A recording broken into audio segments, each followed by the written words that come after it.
Please note that all school board members are in attendance. Would you all please stand for the pledge?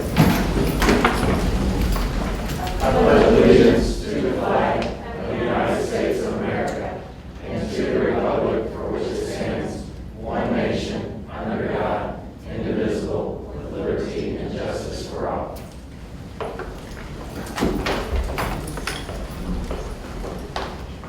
Mr. Markowski, I would like to move that we hold the public comments and reissue them to the beginning of the meeting. I'll make that motion. Or do I have a second? Thank you, Ms. Pearson. Do I have? All right, let's go then. All those in favor, signify by saying aye. Aye. Opposed? Abstaining? Okey-doke. So, at this point, we will bring public comments to the forefront of the meeting. And our first speaker would be Angela Hobbs. If you would please state your address, where you live, and your full name, please, that would be great. Thank you. Say here. You can go up It there. makes a difference to me. Okay. If it's better if I'm over here like that, so I can say here. You tell me what you prefer. Jorge, what would be better for your feet? I mean, the podium. Okay. Great. You'll be fine. She's got her man. My name's Angela Hobbs. Live at 4515 Stoneview Drive, Charlestown. Did you also need a student's name? No. No, ma'am.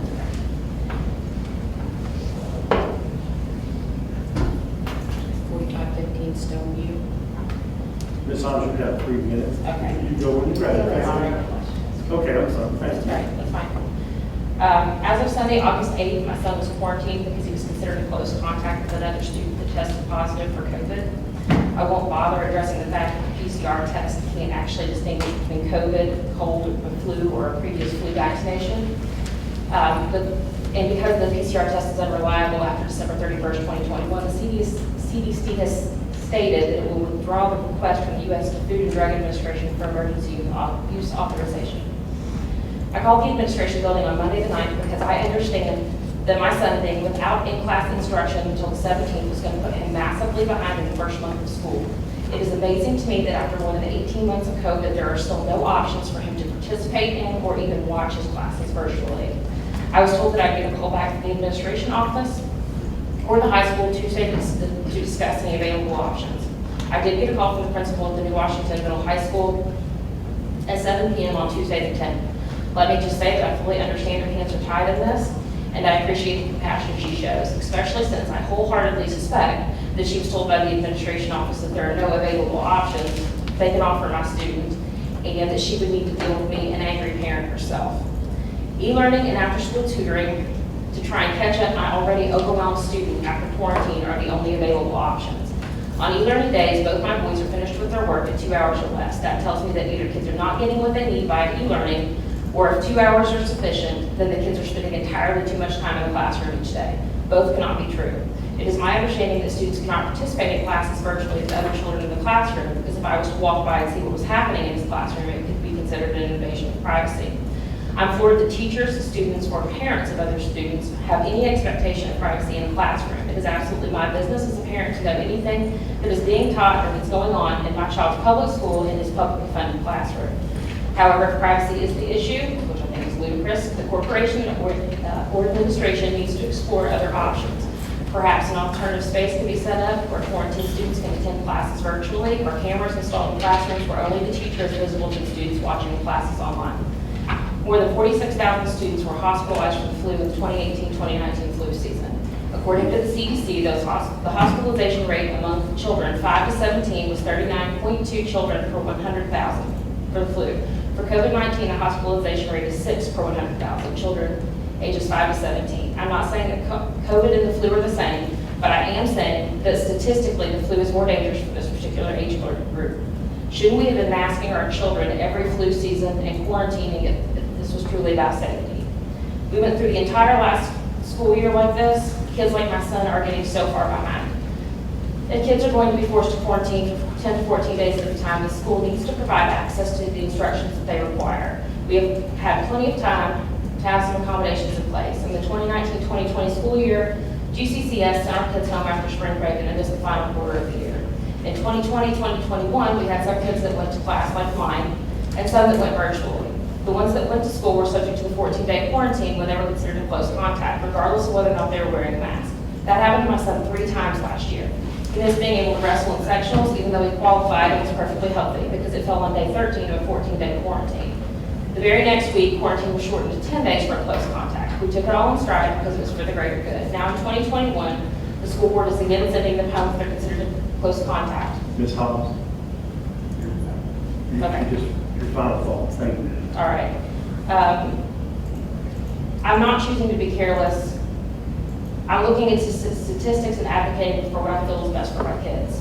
Healthcare facilities in Indiana have not and are not currently overwhelmed, and while it is my desire to always be cognizant of others and never put others at unnecessary risk, it is not my responsibility to set my kid on fire to keep the village running. Anyone in a vulnerable demographic should be protected, and depriving our children of basic educational and developmental needs should not be how we do that. Thank you. Thank you. All right. Our next speaker would be Joseph Collins.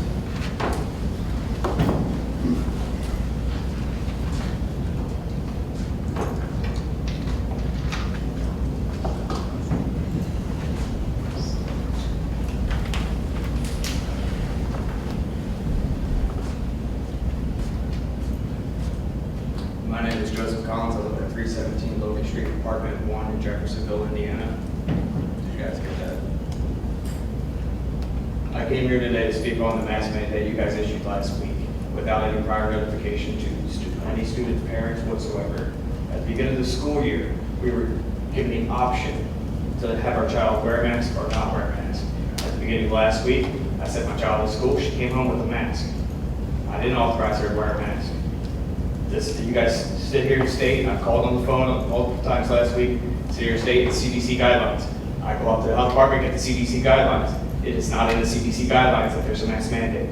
Then I sit there and call, and you tell me, I send you a letter of intent because I'm tired of it. I finally get an attorney. You guys supposedly sent me an attorney to speak to. I can't find the bar license for that attorney. That's kind of suspicious. 4-digit bar license she gave me. It's 6 digits for a bar license in Indiana. So who was I speaking to? Who impersonated the lawyer speaking to me on the phone? That's my one question. Now, number 2, the executive order written by the governor states that city buildings do not have a mandate for masks. And that's what you guys are stating, that you're going by the executive order, not the CDC guidelines, per my 5th conversation with you guys last week. My question is, why all of a sudden is it flip-flop between CDC, executive order? Neither one of them state a mask mandate for schools. It leaves you the option to go off of the CDC guidelines based on your orange or red, right? Can't find any information on that either if you're orange or red in this county.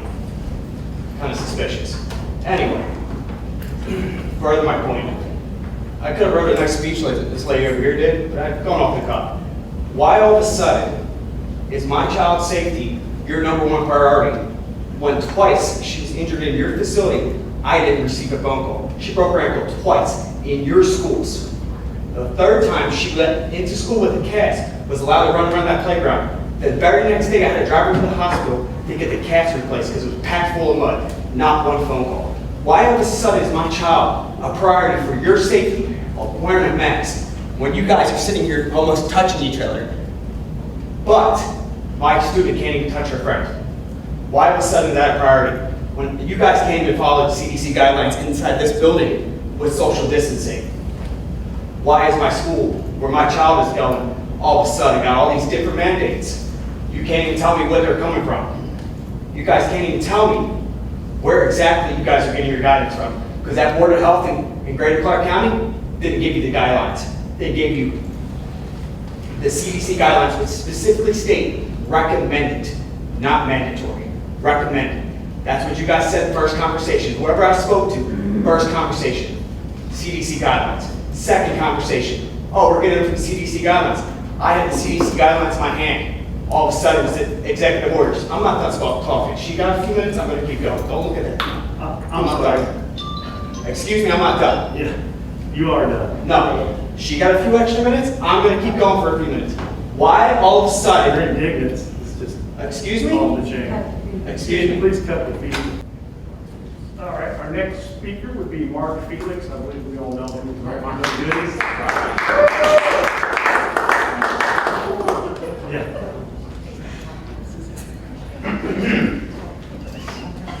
Well, I'm going to change the tone a little bit, and I'm also going to be under 3 minutes. So here we go.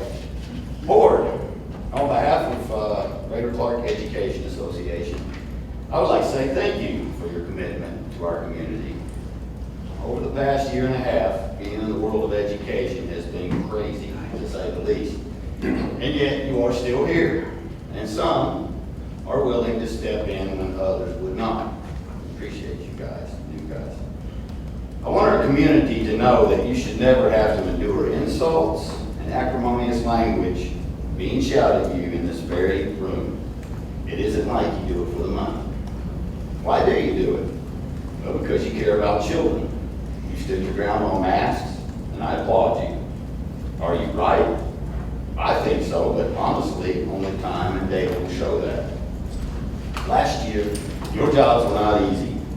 You were dealing with COVID, budget reductions, school closures, and more. We've seen some difficult decisions made over the last couple of years, and you won't win any popularity contest for some of those decisions. Yet, you are still here moving forward with our children. I cannot say that I or the teachers union agrees with every decision you make. It's just not possible. But I can say that we do appreciate you for being a part of this school community. And I want to say thanks on behalf of GCA for sticking it out during a very difficult time. So let's keep moving forward together. Thank you.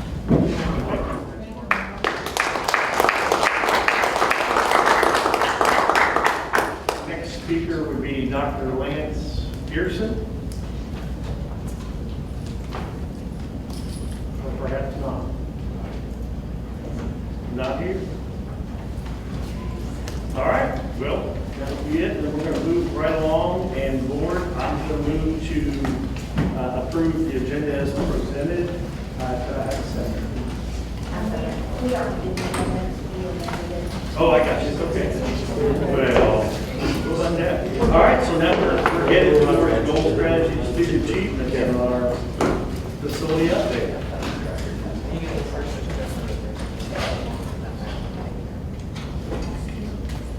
Chad, facility budget. Chris, if we got a question for Chris, he's Sure. taking care of And, an issue too.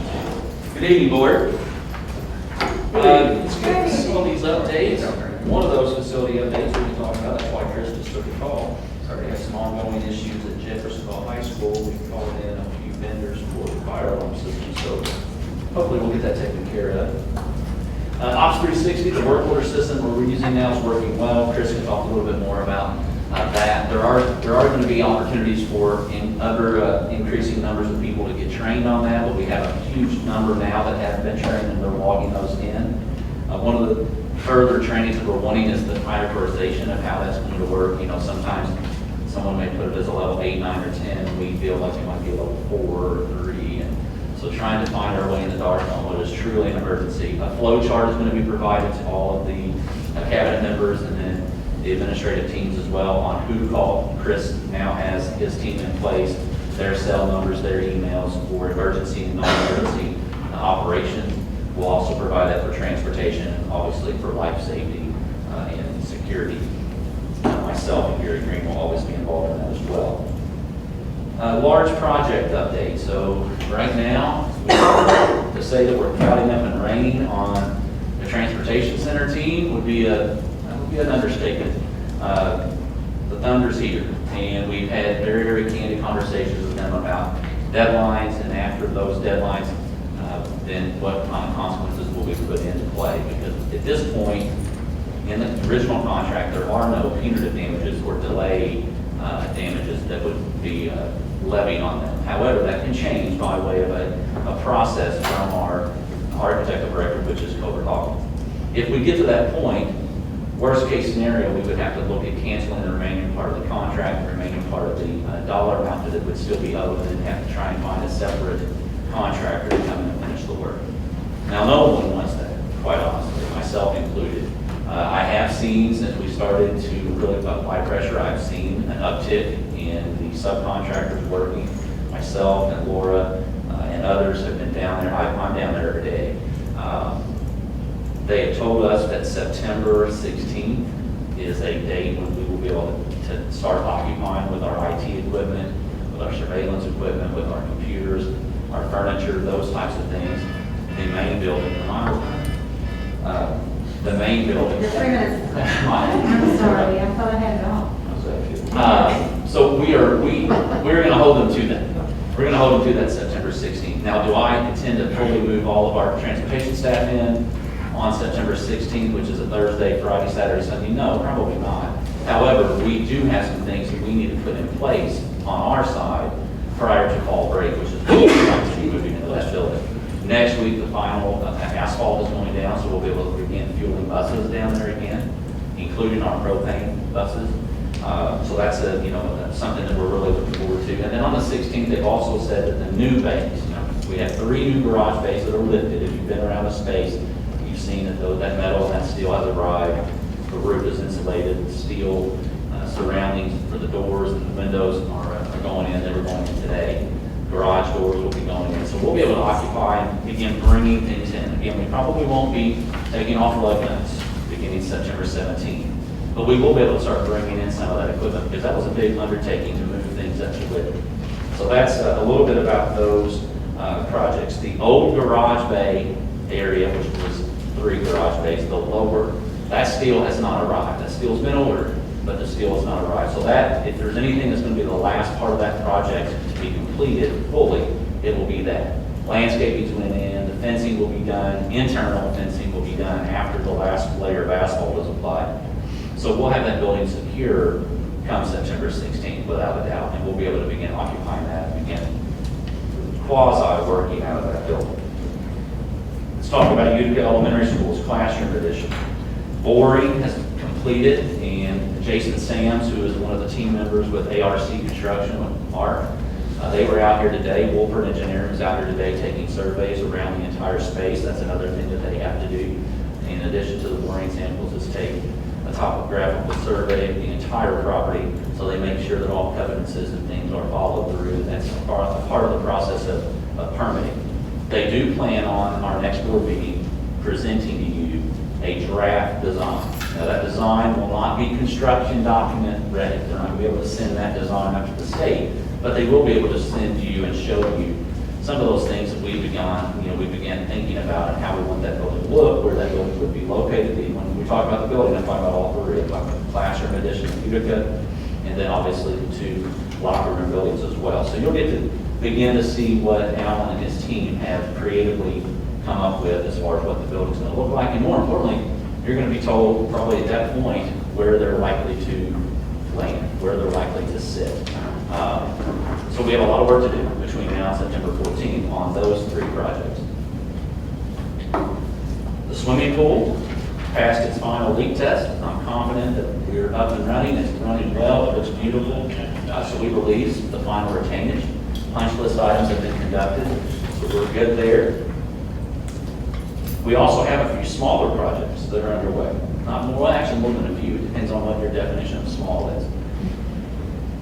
Ford Porter Hallway 35 inside of Jeff I. That was a big undertaking to move the program of Ford Porter away from the Ford Porter building and into that hallway. We have virtually everything done today. Electricians were there to wire up a cooking stove and to wire up where the refrigerator, one of the refrigerators is going to be located. We have yet to get a microwave with a vent that will sit above that stove, just like you have in your households, and you probably do. A large copy machine, and when I say a large copy machine, I mean it would be from me to Keith. It's that large of a copy machine. It takes one whole wall. I'm not exactly sure what we ever used it for, but it could probably do a number of things. It's no longer needed. It's one of those outdated, much, much smaller machines. Can probably do what it does faster and more efficiently. So that is a copier that we do not own. It's a copier that we have to contact the original vendor. They are going to come and move that, as well as the copier from Bridgepoint, and as well as the copier from Port Reporter. We don't move those, the vendors have to move those, because they technically are under warranty with that vendor. The building is now, Port Reporter's building is completely empty. It just needs a little bit of cleaning, but really it looks pretty good. It's almost turnkey. So now that's the next step. Since we've already went through that process with the state and putting it on our unused building list, and we did not have any issues with that, we now can move forward with any number of buyers who might be interested in that property, should the board decide. Another small project is at Riverside Elementary. We have a student walking area of concrete that we're going to be pouring because we are working with Mrs. Kimball, the principal there, to reroute, to be driven around Riverside in the afternoon for dismissal. There are a lot of car riders, a lot more than what we've seen historically. That sidewalk being created will allow us to redirect those car riders in the afternoons. Same thing in Charlestown Middle School. We cut in a road over the summer back off of Quality Court, which is where Viking Plastics used to be Ditco. That road is being used both in the morning and in the afternoon for our drop-off. That road is set to be paved on Tuesday, the 7th of September. That's our first e-learning day. So we're on the schedule with Lips Paving to have that paved. But as we do that, we also have some sidewalk repair that needs to take place and some curbing and guttering that has collapsed in that back sidewalk area. And that's where kids are walking to and from every morning and every afternoon for car rider dismissal. So that's a safety issue that we're attending to. That's a smaller project. Another one that's pretty interesting and exciting is New Washington High School. Middle High School has a greenhouse. This is fully paid through a grant, but it's going to utilize STEM programming and robotics.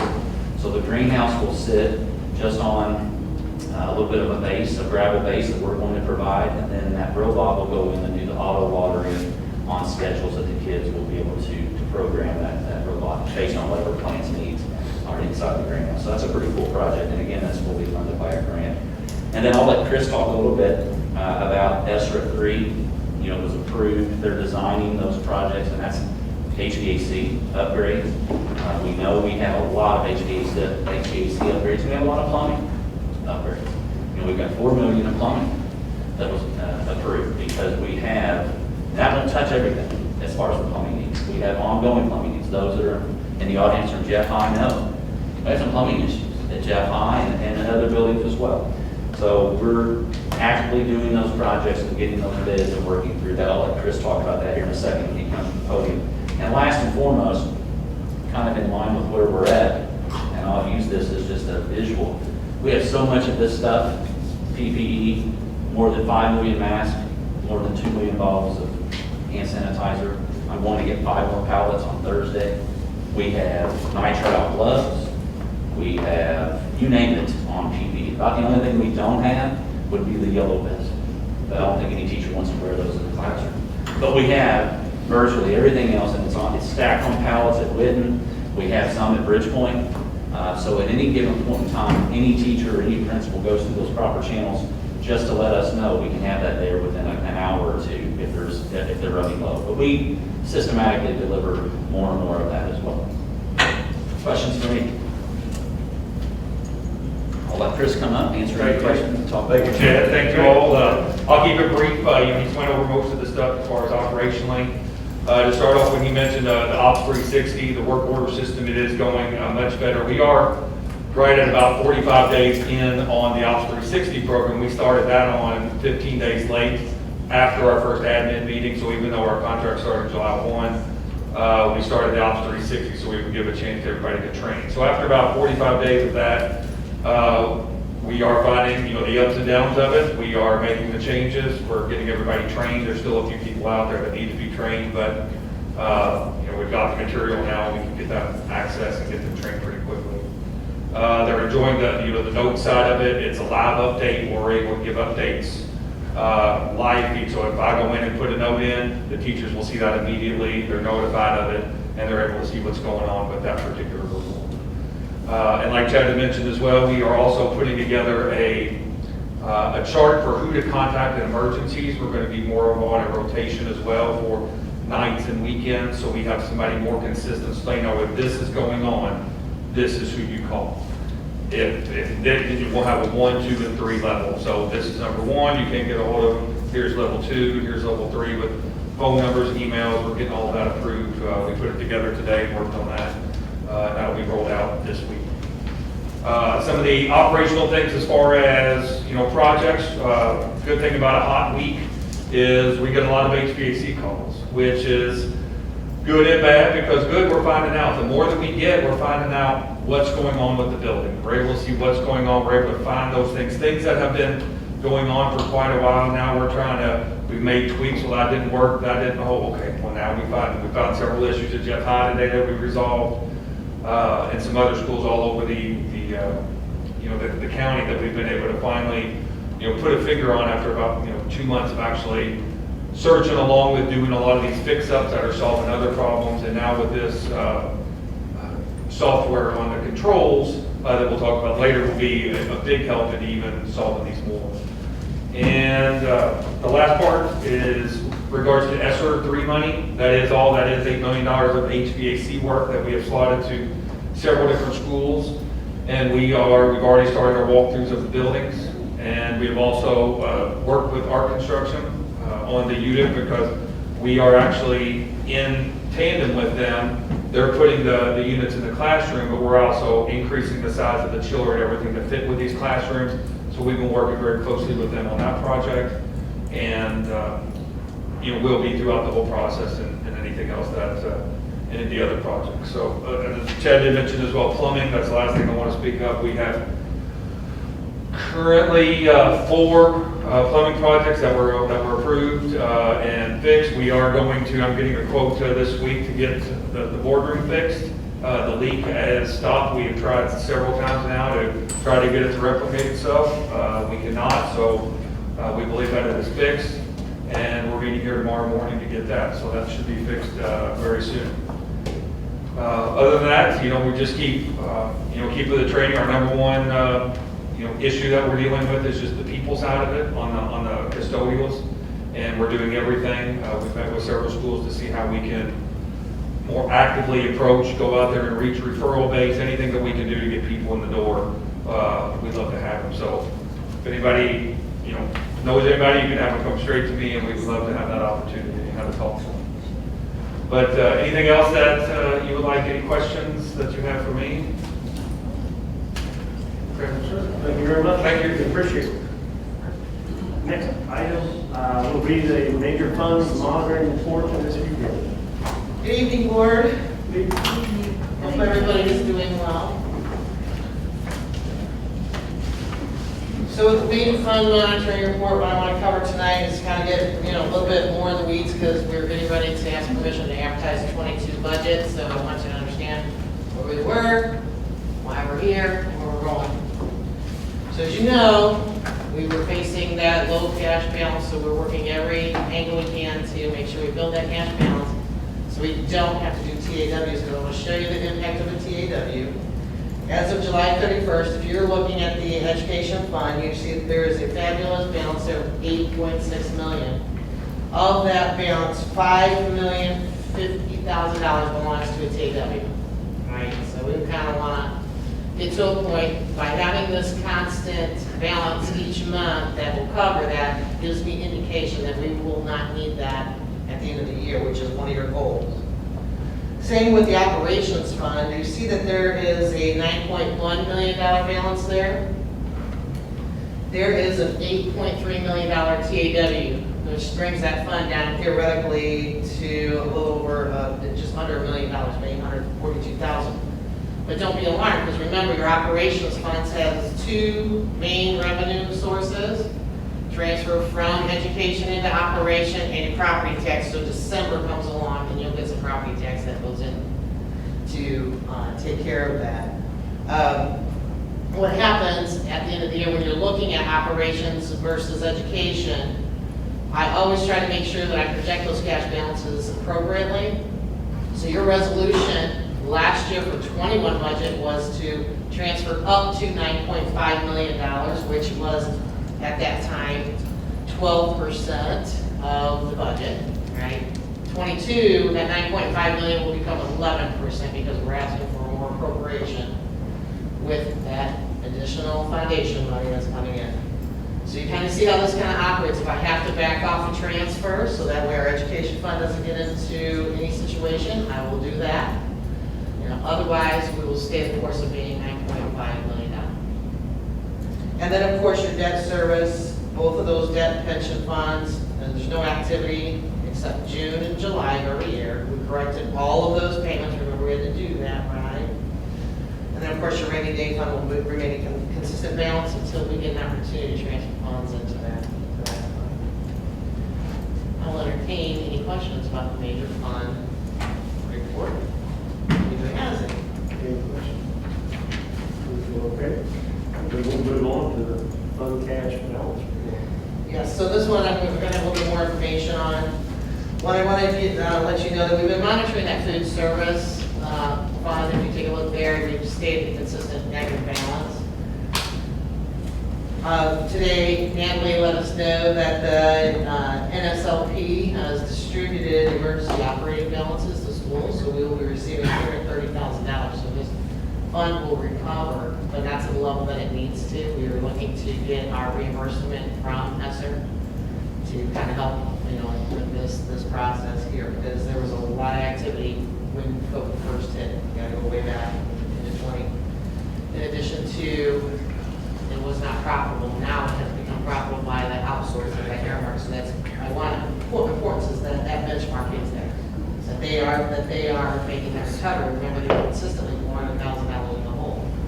She's now got it down to 168, but 330 is going to go in there.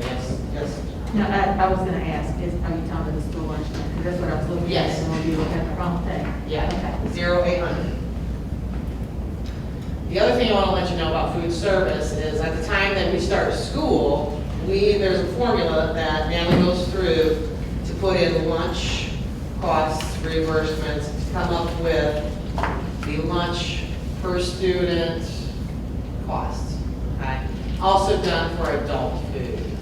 So that's generally done because when we start school, fairly early, but the state did not get their reimbursement rates in as part of that calculation, because they're the ones that do the formula. So that now has come in.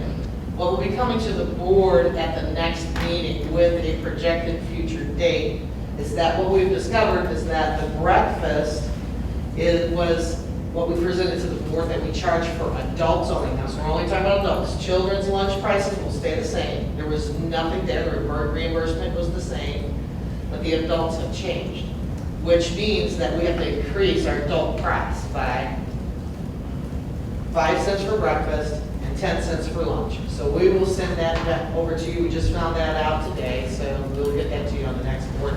But there will be a date in the future that we will begin that process. We theoretically should be doing it today, but I'm pretty fair about those kind of things, so that way the adults know that their lunches and breakfast will be going up. The other thing I want to point out that you don't see on this report right now, because it's the cash report, is the CARES Act, CARES 3. You'll see the other CARES in there because we've had activity. CARES Act will be 7923. We, just like I've explained in the past, when you engage in these types of projects, you do have to purchase and put a purchase order in for equipment so that can get ordered. The ordering process has started. You know how detrimental to anything that you're doing, whether it's at home or construction, there's always a delay in getting things. So we're moving quick to get this equipment ordered. So right now we have encumbered a $1.6 million project equipment to perfection for that $8 million contract you already approved. So we issued that purchase order. We will be cutting that check pretty quickly to pay for that equipment so we can make sure that we get it here on time for all those projects. Are there any questions about the treasurer's report? No? Okay, thank you. Thank you very much, Laura. The next item on the agenda would be our consent agenda, and I know we're working on this. What do I have a motion?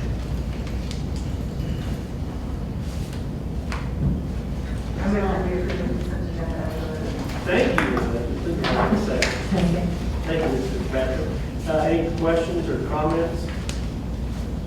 like those prior.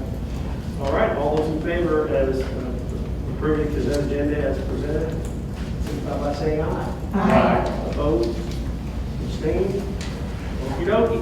Now, Fair Katrine, would you do us the honors of doing the gift building? Absolutely, it was a big period It was. this time, yeah. Lots of cash going out. Duke Energy to be Washington Middle High for wrestling, $1,300.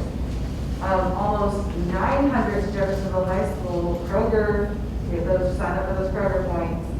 Coyle Chevrolet, track out of Jeffersonville, Friends of Franklin Square, 3,311 for money for scholastic books, which is super exciting. Very White North donated some equipment for student help, and the Crossland Sheriff's Office 500 for freshman communications. Totaling this time to $8,020.21. We would accept these gifts as presented. Thank you both. Questions or comments? On the one that was to Franklin Square, the lady that organized that is, I don't know if it's her name, but she organized that. She doesn't have any children in our school, but she loves the kids in downtown. Awesome. And she just asked for donations, and she got that much money. And her purpose was to be able to, every kid can get books when the book fair comes on. So it's going to be fun. Wow, that's awesome. Yeah, she worked very hard. That's awesome. Thank you for that background. Okay, so we already know all those in favor. Did we do that? Yeah. All those in favor of approving gift to building, please signify by saying aye. Aye. Opposed? Thank you very much. Moving on to action items, permission to advertise the 2022 budget. Ms. Hubinger, thank you. Thank you, Mr. President. Well, we're getting near the end of this process, so tonight is my traditional kind of review what we did through the work session, in case you have any questions, and ask for permission to advertise. Now, I want to note to you that the advertisement requirement has changed significantly with budget. We used to have to put it all in the newspaper. Now it's required to go on the DLGF website and our website. So that's the new process. And it's just the one sheet, which is the Form 3, which is in your budget book. Right? But what I do want to verbally state here at this time, because this is what I will state at the public hearing that will occur on September 14th, is that I will be submitting a budget for the education fund of $67,805,683. You'll be seeing revenues of $69,888,953. That is if our enrollment hits the 10,200, which is what I built the budget on. Right now, we're looking at 10,168. There's one thing I always wish I was wrong on, is 10,200, that initial one. I'm always hoping that I'm too low, so that way we'll have more kids. But in this case, if I'm ever too high, that gets us at the appropriation, and we just don't spend it if we don't have the cash to spend it. And that's okay, because again, another goal is to not have to go for additional appropriation all the time. Your operations is $20,890,145 with the revenues of $24,847,919. I am trying to build the operations budget, the appropriations. That's the one I'm concerned about. I'm concerned about the 21, not the cash, but the appropriations. Trying to avoid from going to additional appropriations, kind of explain how we can do that. But we may have to go back to that because of all of the activity that we are experiencing now with operations, all the things that we're having to do. You heard Chris and Ed talk. We do have that GO bond coming in. That'll help. But it doesn't take away what I have to charge to the operations fund. So I'll constantly monitor that, but by December 1st, I have to have that all done, so you'll know ahead of time if I have to do anything with that. Of course, your debt, $25,281,444, with the revenues of $27,985,129. I want you to know that has the $4 million GO bond in there, and a $33.5 million lease rental that will be coming along for a year one project. Of course, we've bolstered that up because remember, if you're a assessed value goes up, your rates come down, right? So in order to hit that $1.10 to afford the projects, I've advertised $1.40 as a tax rate. So $1.40, and that maybe goes up, that rate will come down, and if it doesn't come down enough, I've got it in the debt service where I'll reduce it down to $1.10. That's how that works. You always have to advertise more than what you need. If you go too low, you can't ask for more later. I bring it down. As the assessed value will bring it down, the DLGF will do that. Of course, your pension debt is $1.2 million with $1.6 million coming in. The difference is always building that cash balance, so when we get down to the end of paying it off, we're not having to maintain that same tax rate all the way to the end. And the rainy day, I put appropriations in of $1.9 million just in case, which gives us the tax rates of 0.5324 for operations, 0.8259, which will be the one we reduced for debt, 0.0446 for pension, for a total of $1.4029. Remember, in these funds, the two that are probably the most looked at, other than the debt right now, is your education fund, which 2022 we support 92% salary benefits, and then we have 8% of all others, which is your student supplies, your travel, anything they need, teachers need out of there. So let's go that. And the operations fund has flipped because we've outsourced, so now we support 32% salary benefits and 68% of all others, which is insurance, utilities, all those things. And that being said, with the board's permission, I would like to advertise the 2022 budget, which is the notice to taxpayers, along with your bus replacement plan and your capital projects plan, which on those two items, as you can tell, I've honed in and settled on a bus replacement plan, which includes your contractors. You know that's always fluid, but I have to draw the line somewhere. So, you know, I can't keep changing the budget all the way up to the end. We only have until November 1st at the very latest, so we have to get there.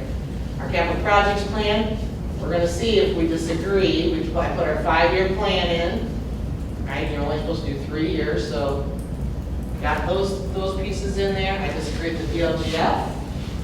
I'd be willing to do 1 year, but the funds that I'm advertising is straight out of operations. And your operations does not support a $33 million capital project plan, hence why you go to do the bond. So we might have a disagreement there with the DLGF and myself, just being honest, but I will fight through it for you. And so we put some other capital project things on there just to support the money that we're getting in. So with that, Mr. President, I am recommending that the board allow me to advertise the 2022 budget. Awesome. Thank you very much, Mr. Berger. Board, do I have a motion to give permission to advertise the 2022 budget? I move to approve, give permission to advertise the 2022. Thank you, Ms. Hutchins. Second. Thank you, Mr. Paul. Any discussion? Thank you for your hard work on this, Laura. I know it was probably time-consuming, but thank you. It's always a challenge. I'm getting a little bit better now. I know I'm better than I know what y'all want. You know, what y'all want back. Thank you. Any other comments? All those in favor, signify by saying aye. Aye. Those opposed, abstained. Let's move right along. Item number 2, action item number 2, agreement between Grand Park County Schools and Jamie Lake Architecture and Design for the 21-22 year 1 project plan.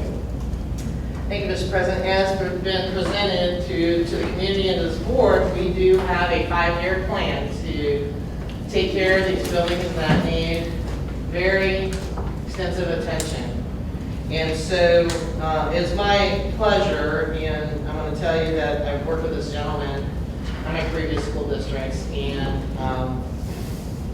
very, very excellent designer, and very much devoted to Greater Clark, because I did hear about Greater Clark where he lived when he was up north with me talking about the area and everything. So, personally, I can vouch for him.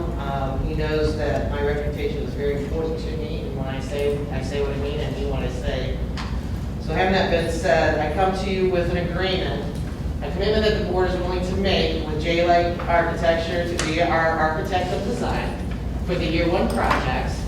In your packets, he has made recommendations on the delivery method on some of the things that you see on year one. There's a list of things on year one that won't require his services, that we're fully capable. You approve the Moats group to put the synthetic turf down on the baseball field, we're good. They handle that, we're set. So there are a few things like paving right now, we don't know exactly which one's gonna get the first attention on that. So Jamie has put in his recommendations of the delivery method that he's recommended. What we have to do is make a commitment to him. We want him to meet with the superintendent, myself, facilities management, and the COO to devise and talk about those delivery methods. That's what determines the cost for him. And once we determine that, we will come to the board with that cost associated. In your packets, he talks about all the services that would be done for each delivery method, so you know what you would be getting. In addition to that, we will prioritize those projects as well with him, so that way he can begin that process of designing and getting us all the things that we need on that listing. Once we determine that, I come back to the board with a price for those things, because he couldn't give me, I wanted to make sure we made a commitment to him. He couldn't give me a price because we haven't said what delivery method. So we're going to meet with that, and I'll come back with that contract with him on what projects and those costs associated to it. These costs are built into the bond, so when we say we're doing a $33 million project, and someone says, well, but you passed a resolution for $33.5 million, we have legal fees that we have to pay when we do the bond. We have bond ratings we have to do. We have architects. We have different soft costs that we have to pay. And I don't want to take that away from the project. So, to tell you exactly where I'm at with all of those depends on how we get the final approval, and we will have those dollars committed to those year one projects. With that, if you have any questions, I'll be glad to take that. And Mr. Lake is in the audience this evening, so I'm sure you'd be able to help me if I can't answer an architect question. Does everybody know Mr. Lake? I'd like to introduce him. Mr. Daniel Lake. This is our board. No, I think we're good. I recommend that the board approve the agreement with Hvac Architecture. All right, board, do I have a motion to accept the agreement between Career Clark and Hvac Architecture and Design for the 21-22 year one plan? I would agree. Thank you, Ms. Hutchinson, second. Thank you, Mr. Brady. I'm sorry. It's architect. This person's made it, but I will out. Mr. Freeman, I know, second. Correct. Any questions or comments? No, I'd just like to thank you, Ms. Hubinger, because I had some questions earlier and already asked you those and you answered them, and nothing additional, Mr. Lake, that I need to ask you, so. Mr. Lake also, he knows my staff, so he'll be reporting to the board on updates on those projects that he will be doing. So this is kind of how we work together up at our little school up there. So he knows my expectations, so I am confident in him that he'll be able to deliver. There's never been a question in the past, so. I just want to say thank you, Mr. Lake. I appreciate you coming back forward, putting the board work. Thank you for having it. Appreciate it. And if you know her style and you're still here. Yeah. Be clear. True that. Thank you, Mr. Lake. All right. All those in favor, signify by saying aye. Aye. Opposed? Thank you very much. All right, the next action item will be our bus proposal contract. We've got with Mr. Dr. Shank. Good evening again, board. as you remember, last meeting, we asked for permission to advertise for proposal. We had a total of 6 routes. One of those routes had a midday associated with it. We did open those bus proposals and reverse negotiated, and tonight I bring you, I wish I had a few more to bring to you, quite honestly, but I bring you one of those routes and asking for approval of that proposal for Route 162. That is a Jeffersonville route for a term of 8 years, submitted by Mr. Deshaun Ragland. Mr. Ragland is a bus contractor with us in the Charlestown area. He's been with us for many years, 6 now. He has one route already in Charlestown that started this year. That was an 8-year term route. And I had asked recommendation, a 65-mile route, Route 162 in Jeffersonville, for a daily rate of $3.25.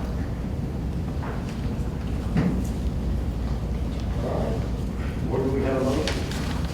Mr. President, I move that we approve the bus route proposal for Mr. Deshaun Ragland. Thank you, Mr. Freeman. Do I have a second? I'll second. Thank you, Mr. Jones. Any questions or comments? Fred, I was gonna say, am I crazy, but don't answer that. Were there 2 on your, There were, And then- Mr. Ragland called me yesterday morning and said, hey, I'm really having trouble finding a driver. okay, Is it too late? And I said, no, because if you can't find a driver, then at some point you're gonna tell me you can't do it. So yeah, he did give me a call. I let Renee know yesterday morning. But you're right, there was, he did originally accept 2.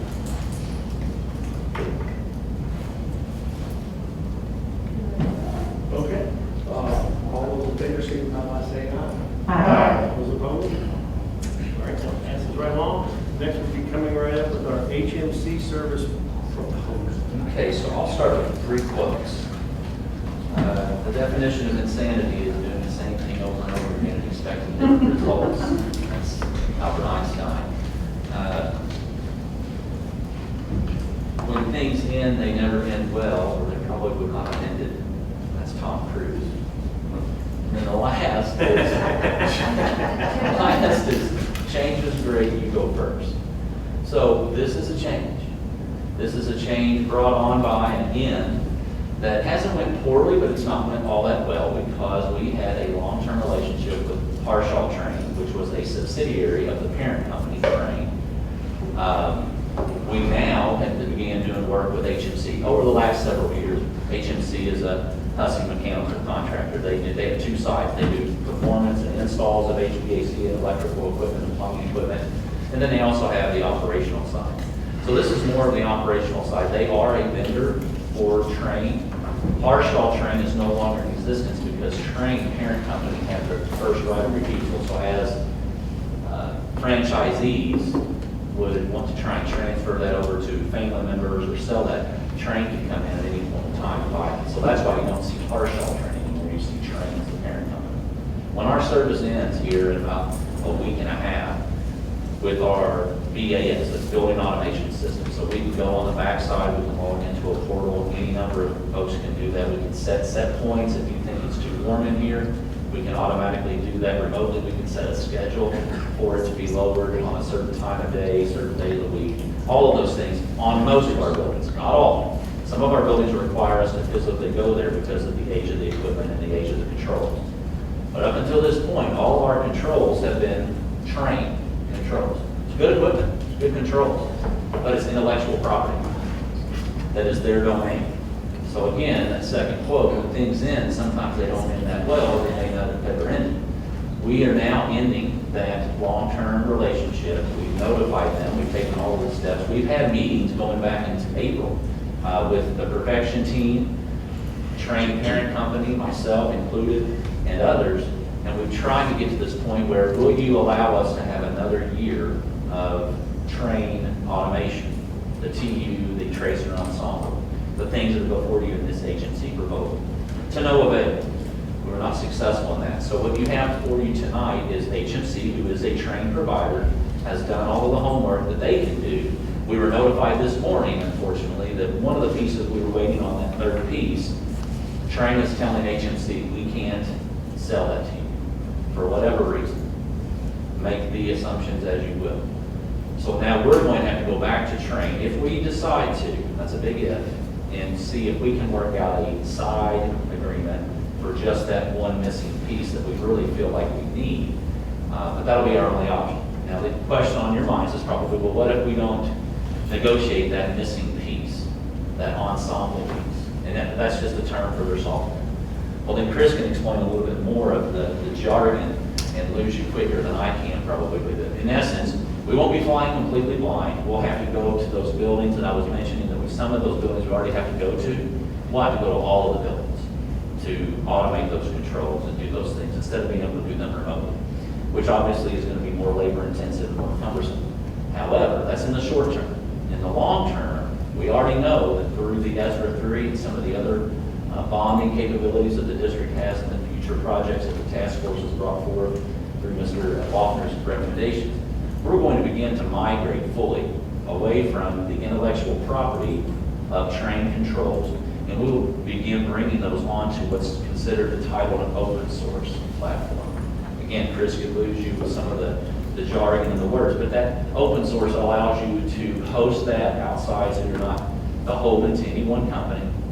It allows you to have multiple people trained so that if anything ever happens, you cross-train and you're not beholden to one company for intellectual property and intellectual domain. Hope I explained that. So tonight we're asking for approval of the proposal for the two pieces that are there, and then at some point here in the very near future, we hope that we can reach an agreement for that missing piece so that we're not having to physically go to all the buildings on a daily basis to make those tweaks and those automations. So this is a 1-year agreement? This is a 1-year agreement, yes, sir. Gotcha. Board, do I have a motion to approve this 1-year agreement with HMC regarding train controls? Move to approve. Thank you, Ms. Hutchinson. Do I have a second? Second. Thank you, Ms. Perkins. Was there any comment or questions on this? How quickly will we be able to move to an open source instead of being involved with the train? And how much would it cost that?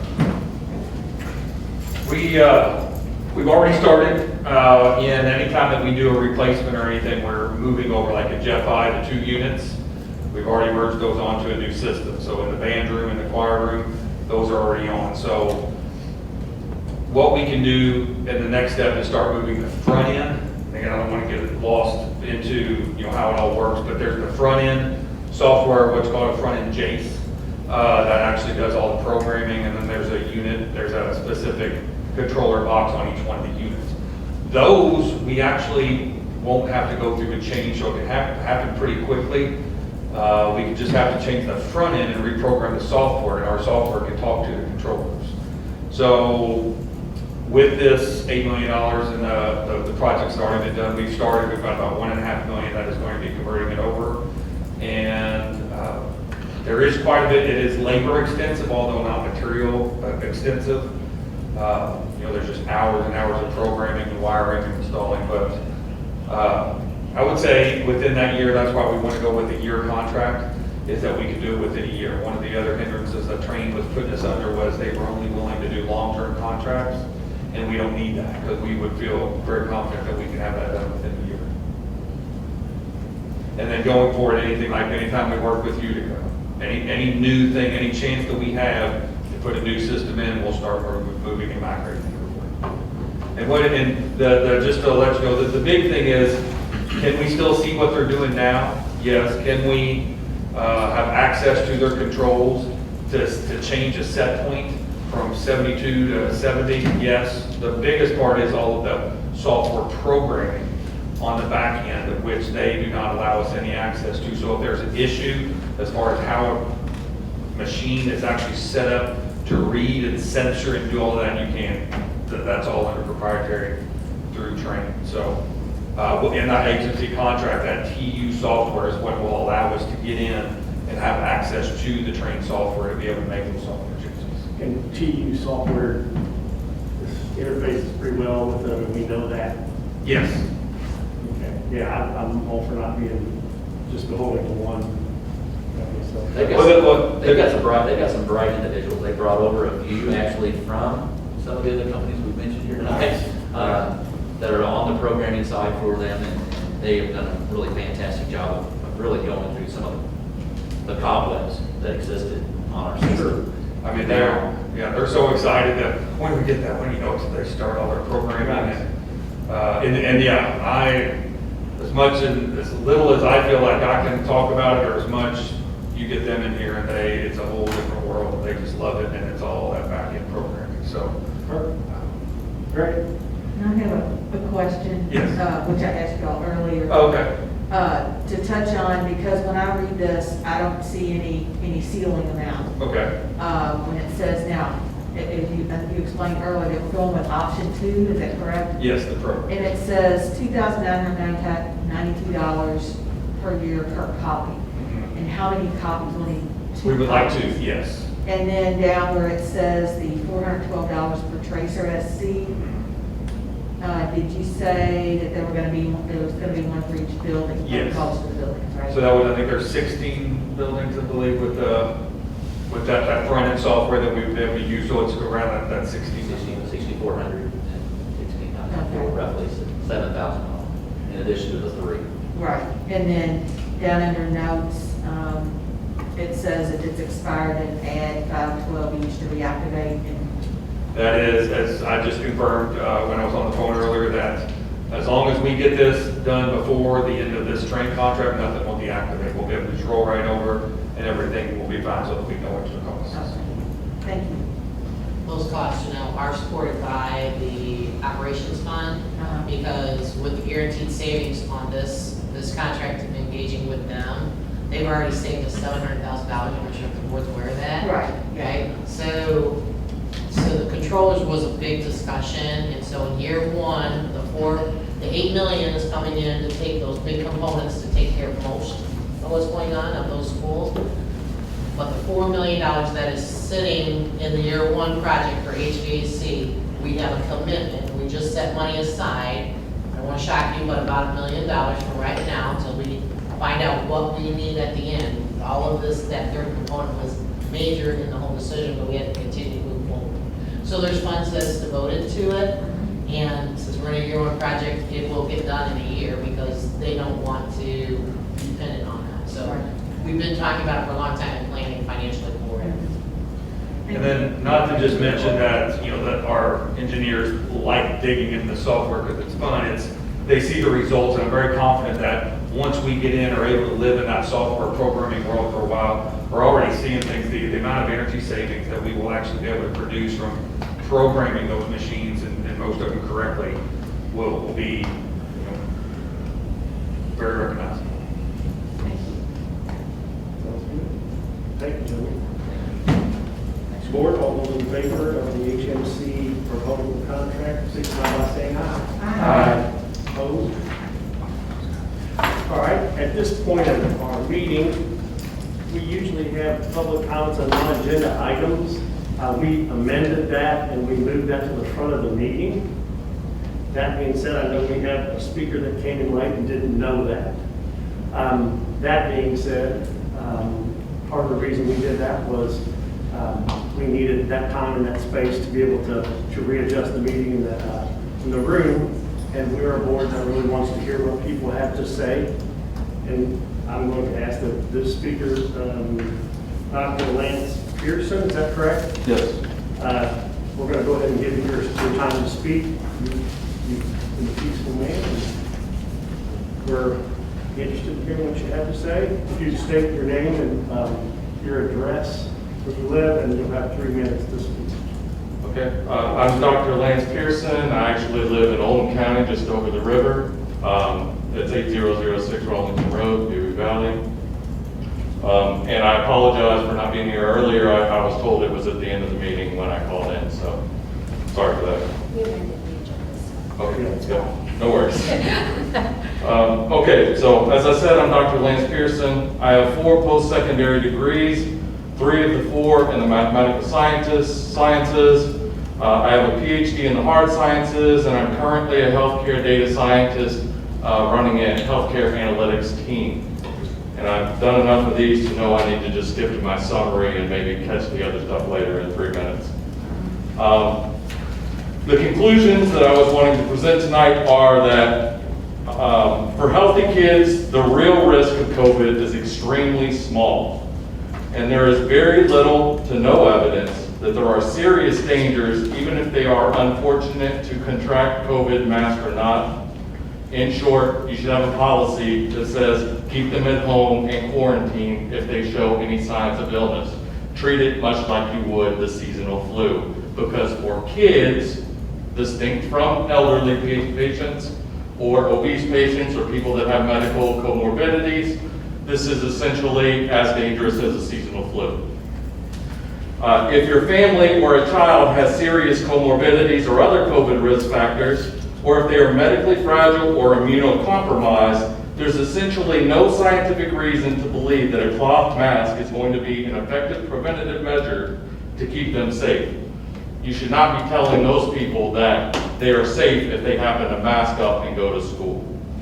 The dangers to the development of young kids being masked for 8+ hours a day, however, are well established and very likely, especially for young kids who need to see the face of people in order to learn emotional expression, kids that have to read lips in order to interpret the things that they're being told. So the general recommendation would be open your school windows in order to get ventilation, stop quarantining generally healthy kids, or panicking if one person in a classroom happens to get sick, and quarantining a huge swath of the population, and return masking decisions generally to kids and to the parents of the children where those decisions are best made. So let me review a little bit of the data on which I make this recommendation. According to the CDC, the chances of a person under the age of 18 dying from COVID per annum is about 1 in 575,000. 1 in 575,000. For reference, that means, according to the CDC's own numbers, the chances that a student will be struck by lightning in a given year is actually more than the likelihood that they will die from COVID.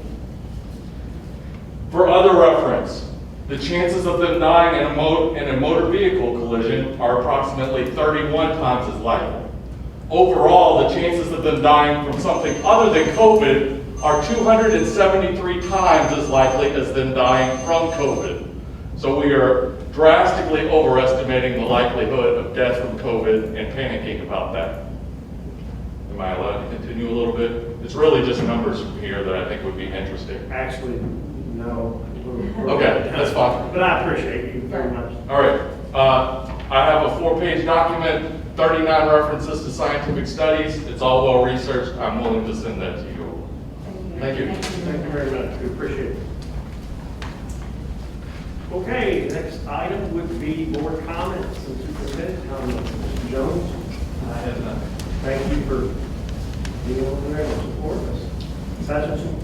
I just want to thank the teachers. I know that last year was really 2 jobs in one, especially for those secondary teachers that didn't have dedicated online people. I appreciate your responsibility, and I know this year is off to a whole much better start, but I do appreciate you guys. I want to give you a shout out. Your turn.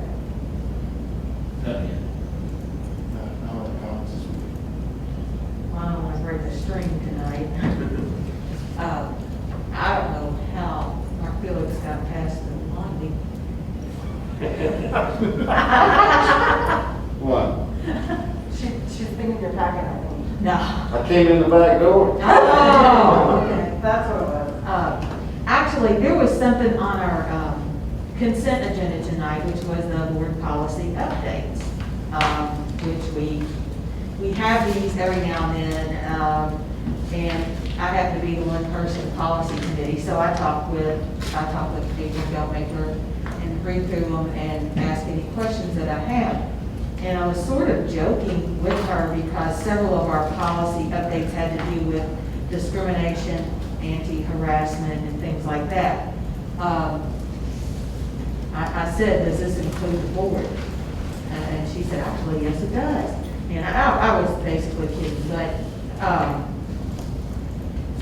I'm sort of serious in a way because, and I told Mr. Buckwalter, our president, the last time we had a meeting and we had a couple of issues at the beginning of the meeting, I said, you know, if we don't squelch some of the comments back and forth in the dialogue and people getting angry, I'm going to excuse myself from the meeting, which I did earlier. And I just want you to know that in some ways, it is very harassing to get, and I know the last time we had a board meeting, we had a board comment, and it's very harassing to get these emails, we all get them, it's part of the job, but just name calling and telling us, you know, how stupid we are, or we don't care, we don't want to listen, and I mean, that's what we do.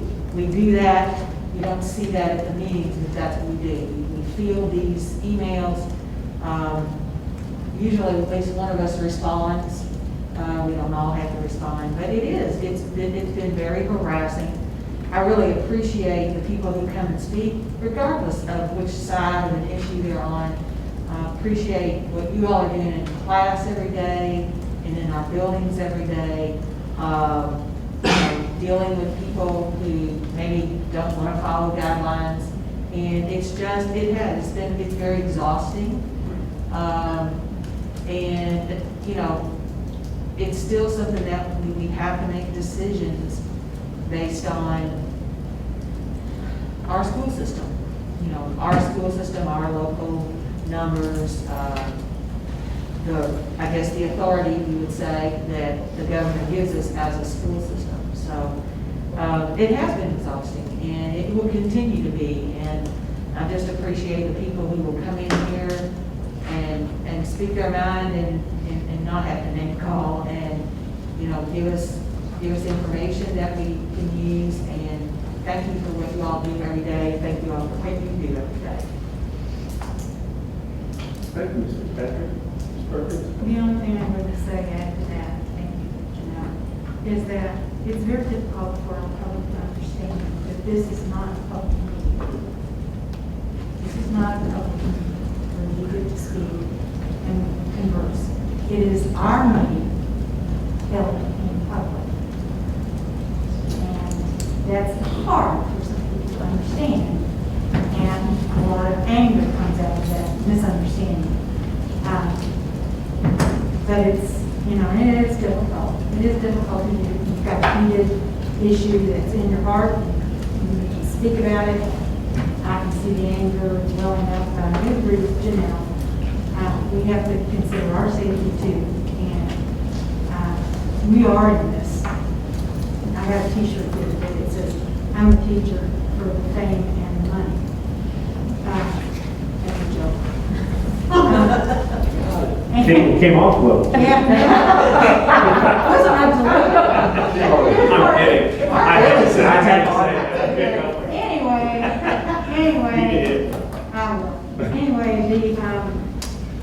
the whole issue about us getting our comments and us responding to those comments, that's part of the job.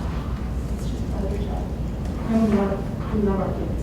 That's the one thing that really upsets me, is when somebody says you don't care about kids. And when you do this, I don't care about kids. I just want to thank you all. Thank the teachers a bunch, and I know I've gotten some emails that haven't been very flattering to me. I was an industrial arts teacher for a substantial amount of years, and my last name is Buckwalter, so if you don't think that I've been made fun of, then you're not paying attention. That being said, you know, we are trying to do the best we can. I appreciate the people that came and spoke tonight, that held their cool and did the right things. There is a way properly to say what you think, and we wanted to take advantage and let people do that. It's that point when, you know, things elevate, the temperature's got to stay the same regardless of what we both feel and believe. And that's something that I think we've somewhat lost in our, you know, society. You know, you're right and wrong. So anyway, that's not the case. But thank you all, like I say, for putting up with that earlier today. I know, to speak to that point, and to go to Mr. Loeffler right now, you know, I've seen emails, you know, that have just, you know, and you're good as you can be about it, you know, and I applaud you for that, because it can be difficult. I know it's you're a family, you know, and that's not good for them to know, and I'm sure you keep some of it from them. So, anyway, but thank you. And like I say, thank the teachers and welcome back. I appreciate it. Well, and I'll just say, to do this job in today's environment, you better have a thick skin. There's so much going on, and none of it's positive in terms of education, whether it's driver shortages, para shortages, teacher shortages, quarantine, COVID positive cases. None of it's fun to deal with, you know, and it goes all the way from the student to the teacher to the principal to the offices up here that it's very, very little of it's positive. It's always negative that you're dealing with. And, you know, as the old saying goes, you know, you can learn a lot about people in terms of how they handle adversity. And I think, you know, our teachers, our principals have handled it well. It's been tough, and we'll continue to move forward, but it certainly hasn't. There's a reason last year more superintendents resigned or retired in the state of Indiana than ever before.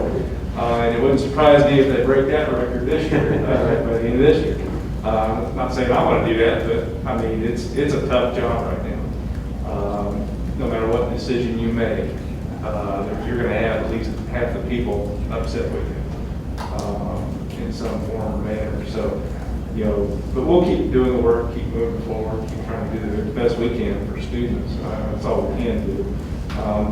You know, I did want to bring up, you know, a couple things. We wrapped up our community meetings last week, you know, throughout the district. I thought those went well. I wish more people would have attended. But I think what I read into that is that we got the message out pretty well in terms of what we want to do with the 5-year plan and the facilities. And we communicate that out, whether it be through social media or video sent directly to parents or, you know, staff, Zoom meetings, that people are very, very aware of what we want to do over the next 5 years. So, and I hope they support us. I did want to show the board, and I don't know if you've all looked at it on our website. When we updated our quarantine guidelines, remember we also went to a dashboard system instead of making individual phone calls. You know, now when there's a positive case at a school, only the students' parents that are impacted will get a phone call, not the whole school. There won't be a school-wide school messenger message sent to every parent in that school. Just those students, the parents of those students will be called that are impacted by it. You know, if we ask our parents now, you know, if they're interested in what's going on in their school, you know, this is the dashboard here. You know, you can see we're doing it weekly. It's updated every Monday in terms of quarantine and positive cases. This is staff and students. You know, you can see from August 7th, the week of August 7th to the week of August 11th, you know, there's a little bit of a drop there in terms of positive cases. Quarantines keep going down. There's a significant drop there. You know, and I think the quarantine, you know, guidelines that which were the recommendations of the CDC. And I just want to remind everybody that the governor of Indiana gave local school boards control over, you know, how we handle COVID and masking and those type of things. You know, and this school board decided to take that action to mandate masks. And I totally agree with it when the county is in orange or red. You know, and so that's what we're doing. But the governor gave that control to the local school board. You know, but you know, if parents ask, this is what they should go to. Like I said, it's updated every Monday. You know, and, it's a very clear picture of what's going on within our schools. You know, we're hoping within the next couple weeks, the doctors are saying that this will plateau and hopefully start going down, you know, again by mid-September, and we'll be in a better place. But just wanted to share that with you, and thank all of you. Thank you. Thank you, Mr. Walker. Ms. Markowski, do you have any business? Let's go on. Let's go. Motion for adjournment. I'll move to adjourn. Thank you, Mr. Perkins. All those in favor, signify by saying aye.